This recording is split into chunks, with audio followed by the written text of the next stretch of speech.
Hi hello అండి. మనం ఈ మధ్య షుగర్ మంచిది కాదంటున్నారు కాబట్టి షుగర్ వేసే ప్రతి దానిలోనూ బెల్లం వేస్తున్నాం కదా. బెల్లం చాలా గట్టిగా ఉంటుంది, అది కట్ అవ్వడం చాలా ఇబ్బందిగా ఉంటుంది కదా. అదీగాక అలాగే నిల్వ ఉంచామంటే పులుపు ఎక్కుతుంది.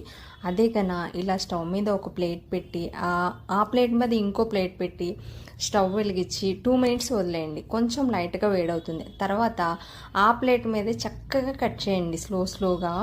ఆ వేడికి చక్కగా మెల్ట్ అయిపోయి చక్కగా ఇలా అయిపోతుంది. ఇది కన్నా స్టోర్ చేసుకుంటే మీరు చక్కగా 3 మంత్స్ వరకు ఫ్రిడ్జ్లో పెట్టకపోయినా అలాగే ఉంటుందండి. మనం దేనిలో వేసుకోవాలన్నా టక్కన తీసేసి వేసేసుకోవచ్చు కదా. ఈ చిట్కా బాగుంది కదా, ఇలా చేసుకోండి, చాలా బాగుంటుంది. బెల్లం అసలు పాడవనంటే పాడవదు. ఎంత ఈజీగా కట్ అయిపోతుందో చూడండి. అసలు చాలా బాగా కట్ అయిపోతుంది కదా.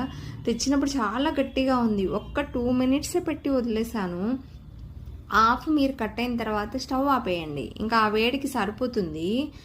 మనం పూర్తిగా కట్ చేసేసరికి వేడి మొత్తం పోతుంది. అప్పుడు ఒక గ్లాస్ జార్లో స్టోర్ చేసుకొని పెట్టుకున్నాం అనుకోండి, మనం స్వీట్ చేయాలన్నా లేక ఏదైనా ప్రసాదం చేయాలన్నా దేవుడు గవ్వాలను పానకం పెట్టాలన్నా భలే ఉపయోగపడుతుంది. నాకైతే ఇది ఎంత బాగా నచ్చిందో. నేను ఇలాగే చేసుకుంటున్నాను. ఇది చూసిన దగ్గర నుంచి తెలిసిన దగ్గర నుంచి మీరు చేసుకోండి ఇలాగే. Okay bye. నచ్చిందా? నచ్చితే లైక్ సబ్స్క్రైబ్ ప్లీజ్.